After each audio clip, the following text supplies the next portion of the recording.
up, guys? So basically I'm going to show you really quick how to teach a touch command, which is a targeting command. I'll go into details after what this could be useful for after the fact. That way you can kind of, once you see the behavior kind of happen, it's going to be a lot easier for me to tell you a little bit about different situations that this could be useful. And so, hey Goose, come on, let's go. All the yawns, come on bud, let's go. Come on, but you can do it, come on. See, this way you guys see that my dog also isn't perfect. And he tends to be kind of energetic. So I'm going to go ahead and grab my leash here. Good boy. You know what? My life, not perfect. Okay. So, good boy. I'm going to go ahead and put this treat into my fingers right here. Now, this could be cued a couple of different ways. It could be cued with a flat palm kind of like this. Wait. Good boy. It can be with a flat palm like this, a closed fist like that, or two fingers either like this or like this. Now, make sure that if you end up doing the two fingers, you don't get lazy and start doing a flat palm kind of like so, just because that can get confusing to our dogs, since this is going to be something like a down command. I personally just use an open palm kind of like this. And so I'm going to put this right by Ghost's nose. Yes, the second that he smells something good in there, he's probably going to get curious and want to come and check out my hand. And so the second that you feel that wet nose touch your hand, you mark the behavior and then you reward it. For those of you that may have either younger puppies or that have older mouthy dogs, if your dog ever comes at you with an open mouth, try to make sure to use your negative marker when that happens. So as soon as that open mouth comes, how we take that hand away. Now, depending on the level of your treat, your dog might be a little bit more mouthy or more excited. So also gauge what you're using for this. And if your dog is really, really having a hard time with this, feel free to do it after they're a little bit more tired, not when you're at a 10. So again, treat in my hand. Yes. We're going to do it a few times just to make sure that our dog is understanding that the behavior that we want from them has something to do with our hand. Yes. More. Yes. Alright. After a few more reps, once your dog understands the behavior, now we're going to go ahead and take that treat out to see if our dog fully understands or if we're just following treat on our hand. So we're going to do this. Yes. And either we'll reward with the other hand, or you can go into your pouch and feed. So that's going to look a little bit more like this. Yes. Or, yes. I had to treat my other hand, which I should have. Boop. There you go. Now, that's just to make sure that anytime that our dog knows a behavior, I want to try not to use food in that cueing hand one more time.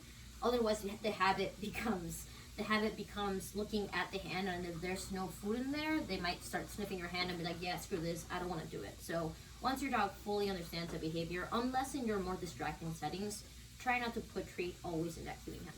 So now that our dog clearly understands, yes, what we're asking for, and feel free to use the other hand as well. Notice that right now I did right versus left. Yes, good man. Now another quick little thing to note with that is that notice that I marked every single behavior. So every time that he touched my hand, I was giving feedback. If I start to go, let's say, to maybe 5 or 6, and I still give that amount of feedback, that gives my dog kind of an idea of like, hey, what I'm doing is something that you like. If instead you don't say anything until maybe your last hand gesture, your dog may have some kind of confusion with, hey, am I doing this right, or am I doing this wrong? So make sure that you're always giving feedback. Let's see if Ghost kind of shows us an example of that. I'm going to see if I can how many I can do with yeses versus how many I can do with not giving any feedback, so you guys can see the frustration. All right, ready, baby? Yes. So that was the 6 that I talked about. I'm going to give him a little second, and then I'm going to try it again with no markers, and we'll see. Sometimes he gets frustrated. He's used to doing this a lot, but to a brand new dog that's learning this behavior, your dog might get frustrated because you're like, hey, am I not doing a thing? Why are you just not letting me know? So we'll see.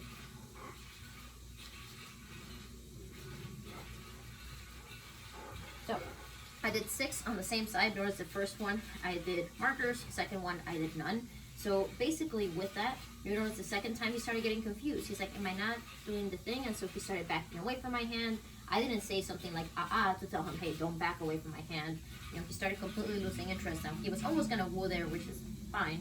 But you see the difference. Now, after you get, a good level of responsiveness with this, whether you're right in front of your dog or, yes, if you step away, yes.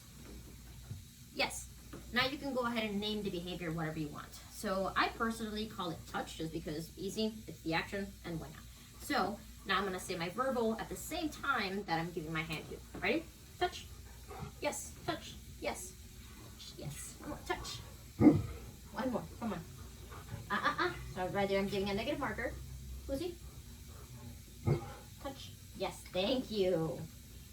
Good. Notice that last one, and again, he's just being a malamute. That last one, he was like, no, I don't want to do it. So I gave him that negative marker to say, oh, you're doing the wrong thing by walking away from it. So he kind of reset himself and then touched my hand. So all that stuff is very important. Let's do that one more time. Ready? Touch. Yes. Touch. Yes. Touch. Yes. That's my good boy. Now, touch is one of those commands that you really can't do it without a hand gesture.